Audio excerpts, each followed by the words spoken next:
Welcome to our channel అండి. ముందుగా ఒక లైక్ చేయండి, అలాగే కొత్తగా ఎవరు కనుక సబ్స్క్రైబ్ చేసుకోవడం మాత్రం మర్చిపోకండి. ముందుగా అందరికీ కూడా ఈ ఇవాళ ఏదైతే ఓటింగ్ లైన్ స్టార్ట్ అయినాయో 12 కల్లా ఈ రోజు ఓటింగ్ అయిపోయిద్దండి. నాకు తెలిసినంత వరకు ఈ 1.5 అవరే చాలా అంటే చాలా ఇంపార్టెంట్. ఎందుకంటే రోజు ఉంటుంది, రోజుట్లో ఒకళ్ళే ఒక మిస్డ్ కాల్ అయితే ఒకటి, అలాగే హాట్స్టార్ ఓటు కూడా ఒకటే వేయగలమండి. పాప ఈ విషయం ఇన్స్టాగ్రామ్ లో ఒక అబ్బాయి చాలా రిక్వెస్ట్ చేశారు, కానీ రోజు చెప్పేటప్పుడు రోజు మర్చిపోతున్నాను అనమాట. ఈరోజు ఎట్లాగైనా గుర్తు పెట్టుకొని చెప్పాలి అన్న విషయం. అందులో ఏంటంటే అందరికి ఒక ఐడియా ఉంది, ఏది ఒక మిస్డ్ కాలే అలాగే హాట్స్టార్లో ఒకటే అని, కానీ చాలా మందికి తెలియకపోవచ్చు. వాళ్ళ కోసము అలాగే ఈ రోజు ఓటింగ్ లైన్స్ 12 కల్లా క్లోజ్ అయిపోతే 12 కల్లా క్లోజ్ ఏమైంది, ఇవాళ ఓటింగ్ అయిపోయింది. 12 తర్వాత వేసేది రేపటి ఓటింగ్ కింద వస్తుంది. కాబట్టి కంపల్సరిగా మీరు గెలిపించాలనుకుంటున్న వ్యక్తిని, మీరు గెలవాలి అని కోరుకుంటున్న వ్యక్తికి ఓటు వేసి గెలిపించండి. అలాగే మీ ఓటు వేసి మీ సపోర్ట్ని తెలియజేయండి. అలాగే టాప్ 5 ఫైనలిస్ట్ అనేది ఇవాళ మొత్తం అయిపోయిందండి. అందరినీ రివీల్ చేసేసారు. Top 5 next week grand finale. Next week ఈ టైం కల్లా ఎవరు విన్నర్ తేలిపోయింది, ఎవరికి వాళ్ళు హ్యాపీగా వాళ్ళ ఇళ్ళకి వాళ్ళు వెళ్ళిపోతూ ఉంటారనమాట. మనం కూడా మన ఇంట్లో సైలెంట్ గా కూర్చోవచ్చు. సీజన్ 9 అంతిమ దశకు చేరుకుంది. అలాగే తనూజ గురించి ఒక చిన్న వీడియో చేశారు. ఆ వీడియో చూడకపోతే కనుక కంపల్సరీగా వెళ్ళి చూడండి. అది లాస్ట్ వీడియో కాదండి. తనూజ గురించి కానీ మిగతా టాప్ 5 లో ఉన్న వాళ్ళందరి గురించి కూడా ఇంకో వీడియో కంపల్సరీగా వస్తుంది, అది కూడా చూడండి. ఒక చిన్న శాంపుల్ లాగా ఒక వీడియో చేశారు, అది మీకు నచ్చింది, కంపల్సరీగా చూసి ఎంజాయ్ చేయండి. సో అంతిమ దశకు చేరుకుంది రణరంగం. ఇక యుద్ధానికి తెరదీసే సమయం వచ్చేసింది. ఆ టాప్ 5 ఎవరు, మొత్తానికి ఇక్కడ దాకా రావడం చాలా గొప్ప విషయము. చాలా కష్టపడ్డారు. హయ్యెస్ట్ టీఆర్పీ రేటింగ్ ఈ సీజన్ అనమాట. భుజస్కంధాలపై మోసారు. ఎందుకంటే సీజన్లో నిజంగా టగ్ ఆఫ్ వార్ ఇచ్చే కంటెస్టెంట్స్ లేరు, కానీ వీళ్ళందరూ కూడా తమ వంతు గట్టిగా ప్రయత్నించారు. ఇంటికి దూరంగాను మనల్ని ఎంటర్టైన్ చేయడానికి కిందపడి పైనపడి ఎమోషనల్ అయ్యి అబ్బో నాయనో నరకం చూశారనే చెప్పాలి. ఇంకా అలాంటిది ఆ టాప్ 5లోకి అడుగుపెట్టిన తర్వాత మనసు ప్రజలకు చాలా ప్రశాంతంగా ఉంటుంది. ముఖ్యంగా బాగా మోస్ట్ హ్యాపీయెస్ట్ పీపుల్ ఎవరైనా ఉన్నారు అంటే సంజనా గారు, డెమను. సో డెమను సంజనా గారు ఉంటాం చాలా చాలా బ్యూటిఫుల్. ఇమాన్యుయల్ కూడా భయం ఉంది, కానీ అది ఒక రకమైన టెన్షన్. ఇమాన్యుయల్ ఏంటంటే జబర్దస్త్ కదా, కమెడియన్ కదా, ఏమో అక్కడ ఆపేస్తారేమో, నన్ను టాప్ 5లోకి వెళ్ళకుండా ఆపేస్తారేమో అని బాగా టెన్షన్ పడ్డాడు. అది పాప అందుకని ఆ టెన్షన్ కనపడింది. సరే ఇది క్లియర్ గా ఎవరైతే అంటే సంజనా గారు చాలా చాలా హ్యాపీ అయిన ఆమె. నిజంగా ఆమెతోనే మొదలైంది సీజన్. ఆమె టాప్ 5లో కలుగుతూ ఆమె చాలా అచీవ్మెంట్. అలానే అంటే బోనస్ అనమాట. డెమను ఊహించలేదు అసలు. డెమను బిగ్ బాస్ హౌస్ లోకి సెలెక్ట్ అవడమే పెద్ద మ్యాజిక్, మీకు తెలుసో తెలీదు. అగ్ని పరీక్షలో డెమన్ అసలు కంప్లీట్ నల్, ఏమీ లేదు అసలు. అలాంటి అబ్బాయిని సెలెక్ట్ చేశారనగానే చాలా మంది ఆశ్చర్యపోయారు, ఏం చేశాడని, అంతకన్నా బాగా చేస్తున్నారు కదండి. అలాంటి డెమను నిజంగా నాకు సారే కాదు, సంజనా గారు చెప్పడమే కాదు, రీతు బయటకు వచ్చిన తర్వాతే డెమన్ నాకైతే చాలా బాగా నచ్చాడని చెప్పింది. నవ్వుతున్నాడు, ఎంజాయ్ చేస్తున్నాడు, ఒక సాటిస్ఫికేషన్ కనపడింది అబ్బాయి కళ్ళల్లో. చాలా ఎంజాయ్ చేస్తున్నాడు. అంటే రీతు ఉన్నప్పుడు బాగా లేడనే కాదు, రీతు ఉన్నప్పుడు చాలా సపోర్ట్ గా ఉన్నాడు. తనకంటూ ఒక అమ్మాయి, వాళ్ళిద్దరి మధ్య రిలేషన్ బాగుంది. కానీ ఎక్కడో వాళ్ళ మధ్య ఉన్న చిన్న పంచాయతీ వల్ల ఈ అబ్బాయిలో నేచర్ కొంత ఫ్రీడమ్ అనేది పోయింది అనిపించింది. వాళ్ళు బాగా ఎంజాయ్ చేస్తున్నాడు, నవ్వుతున్నాడు, బాగున్నాడు. చాలా బాగా అంటే తన ఒక కంప్లీట్ సాటిస్ఫికేషన్ అయితే అయ్యాడనిపించింది అనమాట. కానీ ఇదే రకంగా ఫస్ట్ నుంచి ఉన్నట్టయితే ఇంకో లెవెల్ గా ఉండేది. టాస్క్లో ఆడి నార్మల్ టైంలో ఎంజాయ్ చేస్తూ, హ్యూమర్ చేస్తూ, నవ్విస్తూ, ఇంకా టైం స్క్రీన్ స్పేస్ దొరికేది, ఇంకా బాగుండేది. ఒకవేళ మనం చాలాసార్లు అనుకున్నాం, రీతు లేకపోతే అబ్బాయి స్క్రీన్ స్పేస్ అసలు ఉండేదే కాదు. రీతు ఉండబట్టే వీళ్ళతో గొడవ ఆడుకుంటూ కనీసం ఆ స్క్రీన్ స్పేస్ అయినా వస్తుంది అబ్బాయి. ఒకట్లే మనమేదో అనుకుంటున్నాం కానీ ఇప్పుడు ఏదో బాగున్నాడు అని చెప్పేసి అంటే అమ్మాయి వెళ్ళిపోవడం బాగడం కాదు, ఇంకా అర్థమైంది ఇక్కడ దాన్ని వెళ్ళగలిగాను. అదే కనుక అమ్మాయి లేకపోయినట్టు ఇంకో విధంగా ఉండేవాడు, ఇలా కూడా ఉండేవాడు కాదేమో, ఇలాంటి హ్యూమర్ కూడా ఉండేది కాదేమో, ఇంకో వేరేగా వెళ్ళిపోయేవాడేమో. కాబట్టి అలా అనుకోకూడదు. కానీ ఏంటంటే కొంత రిలీఫ్ అయితే కనపడింది తనకి, లాస్ట్ దశలో వచ్చాడు కాబట్టి. సో ఎనీహౌ ఇంకా అందరూ కష్టపడ్డారండి, అందరికీ మంచి జరగాలి. బిగ్ బాస్ హౌస్ ఎవరో ఒకళ్ళే విజేత అవ్వాలి. ఆ ఒక్కళ్ళు మీరు కోరుకున్న వాళ్ళై ఉండాలి. ఎవరు తప్పుడోళ్ళు కాదు. ఆటలో తప్పులు చేస్తారే తప్ప అందరూ మంచోళ్ళే. వాళ్ళందరూ కూడా బయటకు వచ్చిన తర్వాత వాళ్ళ అడుగులు వేరైనా, వాళ్ళ దారులు వేరైనా వాళ్ళందరూ కలిసి ముందుకు వెళ్తారన్నమాట. సో మనం జస్ట్ ఈ సీజన్ ప్రకారం మనకి నచ్చినా నచ్చకపోవడం కొంత మనం అయన్నీ కామన్ థింగ్. ప్రతి అలవాటైంది. మనం కూడా తర్వాత వాళ్ళందరిని ప్రోత్సహిస్తాం. మనం ఇప్పుడు ఎవరినైతే మనం తిడుతూ ఉంటామో, మనం ఎవరినైతే వ్యతిరేకిస్తుంటామో రేపొద్దున వాళ్ళని మనం ఎంకరేజ్ చేస్తాం. ఇది హ్యూమన్ సైకాలజీ. అభిమానం అనే ఒక పేరుతో మనం చేసే ఒక చిన్న ఎమోషనల్ అది అటాచ్‌మెంట్ అన్నమాట అది. ఓకే. సో ఇవాళ ఇక అందరూ అనుకున్నట్టుగానే మాక్సిమం ఇంకా భరణి గారు అవుతారు అని. ఎందుకంటే భరణి గారు ఒకసారి బయటికెళ్ళొచ్చారు కాబట్టి కొంత ఉంటది కొద్దిగా బిగ్ బాస్ ఆపుతారు. ఉంటది. కాకపోతే ఏందంటే భరణి గారు అసలు గట్టిగా అనుకున్నారు టాప్ 5 లోకి వెళ్ళాలని. నాకు ఆయనలో కనపడింది. కానీ ఎళ్ళేటప్పుడు అన్నారు కొట్టేసిందిరా, నా మీద గెలిచేసిందిరా అని చెప్పేసి సంజన గారిని అనటము. కానీ ఆ అమ్మాయి ఆయన ఎళ్ళేటప్పుడు కూడా ఆమె చేసింది ఆమె జనాలకు నచ్చింది. ఆమె అట్లా ఆడారు అన్నట్టు కొంచెం ఏదో అనిపించింది. కానీ అది ఏదేమైనా సరే ఆమె ఆ స్టేజ్‌లో అది ఆమె డిజర్వ్డ్ టాప్ 5 లో ఉండడానికి ఆమె 100కి 100% డిజర్వ్డ్ నిజం అని చెప్పాలంటే భరణి గారికి జరిగిన మంచి పని ఏంటంటే ఆయన టాప్ 5 లోకి వెళ్ళడం కాదు. ఆయన రీ ఎంట్రీ అవ్వడమే చాలా మంచి పని జరిగింది. అవును. ఆయనలో మనం హ్యూమర్ చూసాము. అవును. ఆయన ఎంజాయ్ చేశారు షోని. అవును. ఆయన బయటికి వెళ్లి వచ్చిన తర్వాత నుండి తన షోని ఎంజాయ్ చేసిన విధానం, తనలో ఫన్ యాంగిల్, కామెడీ యాంగిల్ అన్నీ బాగా ఇంకొంచెం ఇంకా ఎక్కువ మంది అతన్ని కనెక్ట్ అయ్యారు. ఇంకా వాళ్ళిద్దరి మధ్య ఉన్న ఇదేది తనూజ, భరణి గారి మధ్య ఉన్న ఆ నాన్న నన్న అనే బంధం, ఆ నన్న నన్న అనే పదం నిజంగా హైలైట్ అది ఈ సీజన్ కి. వాళ్ళిద్దరి మధ్య బాండింగ్ కూడా చాలా జెన్యూన్ బాండింగ్. చిన్న పిల్లోళ్ళ అనిపించాడు నాకు. అమ్మాయి వెళ్ళిపోతుంటే పరిగెత్తుకుంటూ వెళ్ళి చాక్లెట్ తీసుకొచ్చి తనకిచ్చి తనతో చాలాసేపు మాట్లాడి తీసుకురావాలి. వెళ్ళేటప్పుడు అమ్మాయి కూడా బ్లెస్సింగ్ తీసుకోవడం కూడా బాగా నచ్చింది. ఆ రోజు వాళ్ళ చెల్లెలు తీసుకుంటది. తర్వాత ఇక్కడ ఎందుకంటే ఆ రోజు వాళ్ళ చెల్లి వెళ్ళేప్పుడు ఆడు చెప్తుందన్నమాట తీసుకో అని చెప్పేసి. సేమ్ అట్లానే తను కూడా తీసుకోవటం చాలా బాగుంది. మన మధ్య మెన్యూన్ అంటే లైఫ్ అంటే ఫ్యామిలీకి దూరంగా వచ్చినప్పుడు అటాచ్మెంట్ వస్తుంది అనమాట. వాళ్ళ మాట అంటాడు డయాస్ మీద, నేను ఇలా ఎవరిని కాదన్నమ్మా అలా కాంటాడు కాదు, నీ పిల్లల్ని పిలుస్తావా అని చెప్పేసి ఒక మాట అంటాడు అనమాట. సో గుడ్ థింగ్ అనిపించింది. ఇప్పుడు మీరు చూడలేదు ఇన్స్టాలో అనుకుంటాను. ఎలిమినేట్ అయిపోయిన వాళ్ళందరూ కూడా వీడియో కాల్ అనమాట. అంతమంది కనెక్ట్ అయిపోయి కింద వీడియో కాల్ మాట్లాడుతున్నారు. సుమన్ శెట్టి గారు ఎలిమినేట్ అయిపోయారు కదా, ఆయన ఇదయ్యి కనెక్ట్ అయ్యారు వాట్సాప్ లో. అందరూ వీడియో కాల్ చేస్తారు. అంటే ఏంటి, అందరూ కూడా ఎంత ఏది మాధురి గారితో సహా, దివ్యతో సహా అందరూ కూడా ఆట వరకే, అది ఆ క్షణాన్ని వరకే. తర్వాత అందరం మనుషులమే. మనం ఎన్ని మాటలు అనుకుంటున్నా, ఎంత కోపం వచ్చినా తర్వాత ఒక well matured settled human beings అయిపోతాం. సొసైటీ ఇది అడుగులో బతకడం.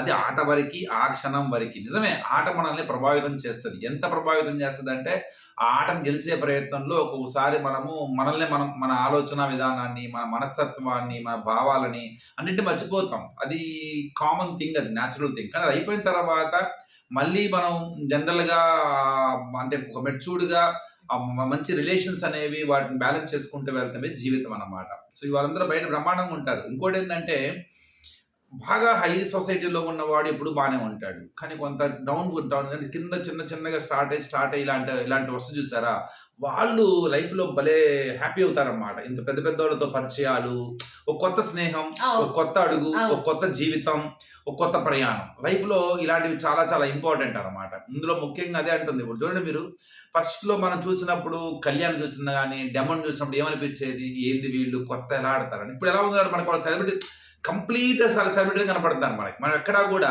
అగ్ని పరీక్ష ఒకటి ఉందని, దాని నుంచి వచ్చారని, వీళ్ళు సామానులని, అసలు ఆ థాట్ ప్రాసెస్ మనకి లేదు ఇప్పుడు. వాళ్ళని మనం క్లియర్ గా చాలా క్రిస్టల్ క్లియర్ గా వాళ్ళని మనం సెలబ్రిటీ లాగా చూస్తున్నాం ఇక్కడ. వాళ్ళు కూడా అలానే తయారైపోయారు. ఇప్పుడు ప్రెసెంట్ వాళ్ళు సెలబ్రిటీసే.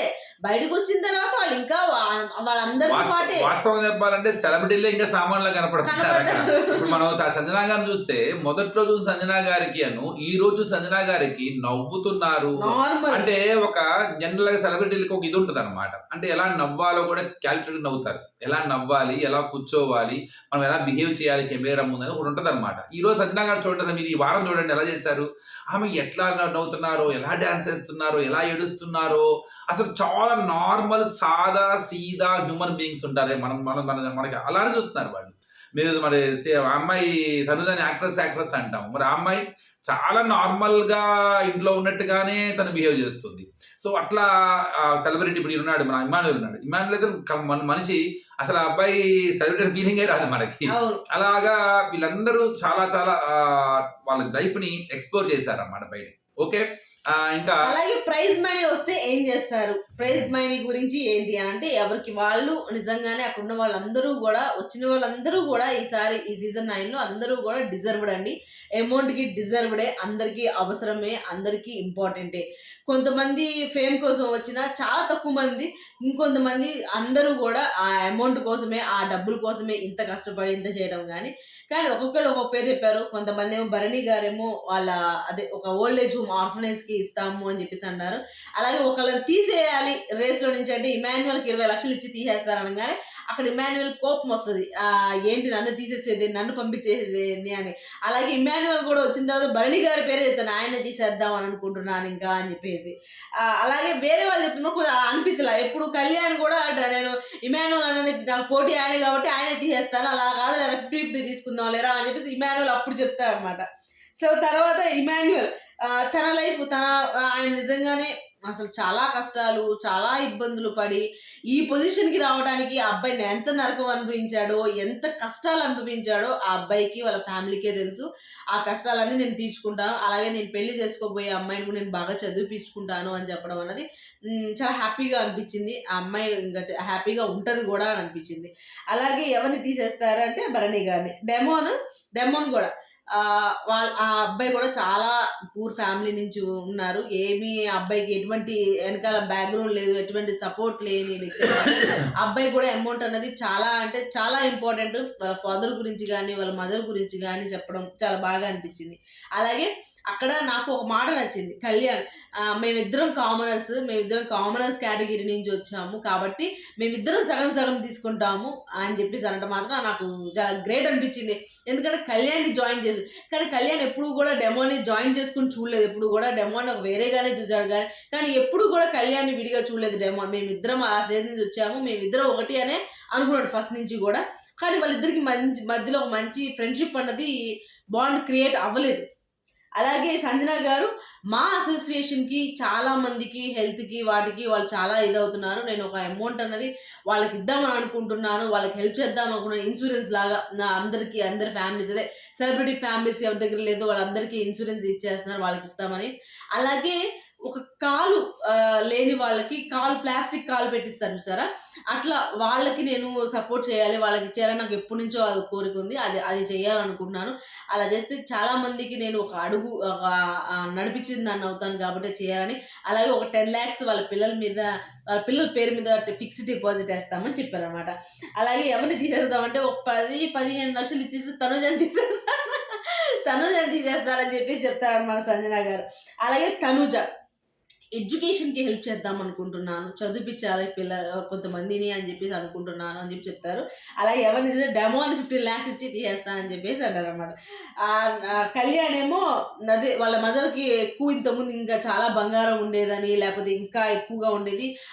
అంత లేదు ఇప్పుడు. అంత బంగారం చేపించాలని కోరిక ఉంది గానీ, అది ఎంతవరకు చేపించాలో అంతవరకు చేపించాలని. అలాగే ఇద్దరు ముగ్గురిని అడాప్ట్ చేసుకొని చదివిపించాలనుకుంటున్నాను. వాళ్ళ లైఫ్ మొత్తం చూసుకోవాలనుకుంటున్నాను అని చెప్పి చెప్తాడనమాట. అక్కడ ఇమ్యూని 25 లాక్స్. అలాగే దీని తర్వాత యాక్టింగ్ చేస్తారు చూసారా? ఒకళ్ళ గురించి ఒకళ్ళు రీయాక్ట్ అసలు మామూలుగా లేదైతే. ఇక్కడ మన భరణి గారు ఎవరైతే ఇస్తారో రీతు లాగా భరణి గారు చేసిన విధానం నాకు బాగా నచ్చింది. అక్కడ కాదు నాకు తర్వాత ఇంకోటి ఏమో సంజన గారేమో సంజన గారు సంజన గారు రీతుని కానీ తనుజ కానీ చేసినప్పుడు కూడా బాగా క్రియేట్ అయింది. అన్నిటికన్నా ఇమాన్యుయేల్ను ఇటు పక్కకు వచ్చేసరికి సంజన గారును సుమన్ శెట్టి గారిది ఇమ్మును చేస్తారు. తర్వాత ఇమాన్యుయేలు హరీష్ గాను డెమోనేమో అక్కడ బాగా చేస్తాడు. డెమోన్ కూడా అన్నిటికన్నా హైలైట్ అయింది మాత్రం మన భరణి గారు తాటత్తి వదిలి పెడతారు అసలు యాక్టింగ్ స్కిల్స్. తనుజ అలాగే బాగా చేస్తాడు. రెక్టాంగిల్ అది కూడా క్రియేట్ చేయడం కూడా బాగా నచ్చింది. ఓకే, అంతా బాగుంది. ఇవాళ నాకు సార్ కూడా ఫన్గా తనుజని విలన్ అనేసరికి గట్టిగా పట్టుకున్నారు అక్కడ. నాకు సార్ తర్వాత దాన్ని కొంత మళ్ళీ అడ్జస్ట్ ట్రై చేశారు. మనం ఓవర్ థింక్ చేస్తాం అందుకే అన్నానని చెప్పింది కానీ కొద్దిగా ఫన్గానే అన్నారు. ఇప్పుడు హేటర్స్ కూడా గట్టిగా పట్టుకుంటారు ఫన్ అన్నమాట. సో ఇలాంటి వాటిని పట్టుకొని కొద్దిగా ఇది చేస్తుండడం మూలంగా మీకే నష్టం. ఎందుకంటే ఎంత ఎక్కువ స్ట్రెస్ చేస్తే అటు ఎక్కువ ఓట్లు పడుతూ ఉంటాయి. ఈ వీక్ అంతా కూడా ఎవరి గురించి చెప్పినా, ఎవరు ఇంకొకరి గురించి చెప్పినా ఏమి వినొద్దండి. మీ ఫేవరెట్స్ కి మీరు ఎవరు గెలిపించుకోవాలనుకున్నావో వాళ్ళకి సైలెంట్‌గా ఓట్స్ వేసుకుంటూ వెళ్ళిపోవడమే తప్ప, ఆ ఎడిట్ చూసో, లేపోతే వాళ్ళలా అన్నారనో, వీళ్ళలా అన్నారనో ఆలోచించేవి కాదు ఇవి. మాటలు లేవు. మాట్లాడకూడదు కూడా మాట్లాడుకోవట్లేదు. లేవు. ఓన్లీ మోత మోగిపోవాలి అంతే. మిస్డ్ కాల్స్ మోత మోగిపోవాలి. మీరు అనుకున్న వ్యక్తి టైటిల్ ఫేవరేట్ అవ్వాలి. నాగసారి చేతుల్లో నుంచి ఆ లేచే చెయ్యి మీరు కోరుకుంటున్న వ్యక్తి చెయ్యి కావాలి. అందరికీ మంచి జరగాలి కానీ వాళ్ళందరికీ వాళ్ళ ఫ్యామిలీస్‌కి మంచి జరగాలి. వాళ్ళకి మంచి వాళ్ళ కెరియర్‌కి ఉపయోగపడాలి బిగ్ బాస్. మీరు అనుకుంటున్న వ్యక్తి గెలవాలన్నమాట. సో ఎనీహౌ సీజన్ 9 బాగా ఇప్పుడే టీఆర్‌పీస్ వచ్చిందా లేదా అని పక్కన పెడితే వాళ్ళ వరకి అండ్ సీజన్ 9 అనేది కొద్దిగా ఫ్యామిలీస్‌కి బాగా అటాచ్ అయ్యింది. Up to the mark contestants లేకపోయినా కొంత తడబడ్డా ఆ టీఆర్‌పీస్ విషయంలో గట్టిగానే సాధించారు. కానీ సీజన్ 9 చాలా ఎక్కువగా కొన్ని బీబీ టీమ్ వాళ్ళకి కూడా కొన్ని లెసన్స్ అన్నమాట. ఎందుకు పెద్ద పెద్ద సెలబ్రిటీలు రావటం లేదు? ఏంటి? ఏం జరుగుతుంది? అన్న దాని మీద ఫోకస్ చేయాలి కొద్దిగా జాగ్రత్తగా. అంటే మేబీ నేనేమనుకుంటున్నానంటే బయట ఏం జరుగుతున్నదో తెలియకపోతే లోపల వీళ్ళ ఆట కొంత తడబడుతుంది. బయట నెగెటివ్ అవుతున్నారు. అలా బయట నెగెటివ్ అవ్వకుండా జాగ్రత్త పడ్డారేమో ఈసారి. కంటెస్టెంట్స్‌కి ఎప్పటికప్పుడు ఫీడ్‌బ్యాక్ ఇస్తూ వాళ్ళ ఆటని పూర్తిగా ఈసారి కావాలని చూడండి. ఈ సీజన్‌లో మీకు ఏ సీజన్‌లో లేని విధంగా ఎవరికీ అంత ఎక్కువగా నెగెటివ్ అవ్వల. మీరు అబ్జర్వ్ చేయండి కావాలంటే. ఇంతకుముందు సీజన్‌లో ఎవరికో ఒకళ్ళు బాగా ఎఫెక్ట్ కొట్టేది. విపరీతమైన ఎఫెక్ట్ కొట్టేది. కానీ ఈసారి చాలా జాగ్రత్త పడ్డారు బీబీ టీమ్ గూడా. ఎప్పటికప్పుడు వాళ్ళ ఆట తీరుని మార్చడానికి ట్రై చేస్తున్నారు. ఎవరికీ అంత కంప్లీట్ బ్యాడ్ అవ్వకుండా చేయడానికి ట్రై చేశారన్నమాట. లేకపోతే ఏందంటే సీజన్‌కి ఎవరు రావట్ల ఫస్ట్ ఆఫ్ ఆల్. అంటే చాలా మంది ఏమంటారంటే బ్యాడ్ అవ్వకుండా ట్రై చేశారు గానీ, బిగ్ బాస్ టీమే కొన్ని లైవ్‌లో జరిగినియి మామూలు ఎపిసోడ్‌లో ఎత్తేసేయడము, అలా కొన్ని చేశారు. మంచిది కొన్ని చాలా డెమోన్ గురించి చాలా విషయాలు చూపించలేదనో, లేపోతే అది ఇలా ప్రతిసారి ఉంటది. ఎందుకంటే ఎపిసోడ్‌లో అన్నీ చూపించలేరు. ఎపిసోడ్‌లో ఏం చేస్తారంటే టీఆర్‌పీస్ తెచ్చుకోవడం కోసం ఏది ఉంచాలి, ఏది లేదు అని అన్నీ అంతే ఉంటాయి కామన్. మీకు ఐడియా ఉండుంటది. సీజన్ 4లో అభిజిత్ అను మెహబూబ్ బెస్ట్ ఫ్రెండ్స్. ఆ విషయం మనకు ఆ తెలీదు. విషయము ఎలిమినేట్ అయ్యేటప్పుడు మెహబూబ్ చెప్తాడు. అప్పటిదాకా మనకి తెలీదసలు. Common thing. అప్పుడు లైవ్ లేదు. హ్మ్. అప్పుడు లైవ్ లేదు. ఇప్పుడు గూడా అంతే. ఏం చేస్తారంటే కొంత తీసేస్తారు. కావాలని చూస్తారు. ఉంటది. గేమ్ ప్లానింగ్ అయితే ఉంటదనమాట. చూద్దాం మరి. గట్టిగా కష్టపడండి. ఎక్కువ మందికి చెప్పండి. అందరి చేత ఓట్లేపిచ్చండి. కనపడ్డ వాళ్ళ ఫోన్‌లోనే మీయే అనుకోండి. అసలు రిలాక్స్ అవ్వమాకండి. ఎక్కువ most of the cases missed calls చేయాలి. ప్రస్తుతానికి ముగ్గురు మధ్య బాగా తిరుగుతూ ఉంది. ఎవరెవరు? కళ్యాణు, ఇమ్మాన్యుయేలు, తనూజ. ముగ్గురికి మంచి ఫ్యాన్ ఫాలోయింగ్ ఉంది. ప్రస్తుతానికి బాగా యూత్‌లోనేమో కళ్యాణ్ ఇది చేస్తున్నాడు. కొంత మిడిల్ ఏజ్ వాళ్ళేమో బాగా అంటే ఫ్యామిలీ ఆడియన్స్, సీరియల్ యాక్టర్స్ వాళ్ళేమో తనుజాకి వేయాలనుకోని వుమెన్స్ ఎక్కువగా అట్రాక్ట్ అవుతున్నారు. మిడిల్ ఏజ్ వాళ్ళు కొంత ఫన్ ఇమాన్యుయల్‌కి, ముగ్గురికి సత్తా ఉంది. సంజనాకి మంచి ఇది ఉంది. అలాగే డెమోన్‌ని కూడా మంచిగా కానీ కోరుకుంటున్నారు. ఏందంటే ఎవరు ఎప్పుడు వెళ్తారన్నది చెప్పలేం. ఇది కొంత టఫే. కానీ ఇవాళ రివీల్ చేసిన ఫైనల్ ఫస్ట్ కళ్యాణ్, తర్వాత తనుజ, తర్వాత ఇమాన్యుయల్ కాకుండా డెమోన్‌ని ఇచ్చేసారు. ఎందుకంటే నేనేమనుకున్నా అంటే ఇమాన్యుయల్ ఇంకొంచెం టెన్షన్ పెంచాలనే పెట్టారేమో అనిపించింది. నేను థర్డ్ ఇమాన్యుయల్‌దే రివీల్ చేస్తారేమో అనుకున్నా. కానీ డెమోన్‌ది రివీల్ చేయంగానే డెమోన్ ఫుల్ హ్యాపీ, అసలు మామూలు హ్యాపీ కాదు. అబ్బాయి మామూలు టెన్షన్ పడిపోతున్నాడు. ఇమాన్యుయల్ ఎంత టెన్షన్ పడుతున్నాడు, డెమోన్ అంత టెన్షన్ పడుతున్నారు. అలాగే సంజన కూడా అంత టెన్షన్ పడింది. లాస్ట్‌లో మొత్తానికి టాప్ 5 అయిపోయారు. టాప్ 5 సెలబ్రేషన్స్ కూడా జరిపేసుకున్నారు. ఏది లూజీ పిజ్జా అల్లాడిపోతున్నారు. మాకు పిజ్జా పంపించండి సార్, ఆన్ ద వే వస్తుంది. అది నాగ చైతన్య గారు పెట్టిన రెస్టారెంట్‌లో నుంచి వస్తుందా అని అనుకున్నాను. చెయ్యికి చెప్తా అంటున్నారు కదా నిన్న. మేబీ ఆ అబ్బాయి ఆయన రెస్టారెంట్ నుంచి వస్తుంది అనుకుంటాను. వాళ్ళు ఫుల్ ప్రతి సండే ఎంజాయ్ చేస్తున్నారు. వాళ్ళు ఎపిసోడ్ అయిపోగానే పిజ్జా తినేస్తున్నారు, నిద్రపోతున్నారు శుభ్రంగా. వంట కూడా ఏం చేసుకోవాల్సిన అవసరం లేకుండా. సో ఫుల్ ఎంజాయ్ చేశారు వాళ్ళైతే. ఇక ఈ వీకెండ్ కూడా వాళ్ళు ఎంజాయ్ చేయడమే, హ్యాపీగా ఉండటమే, వాళ్ళ జర్నీ చూసుకొని సంతోషంతో వాళ్ళ కడుపులు నిండిపోతాయి అన్నమాట.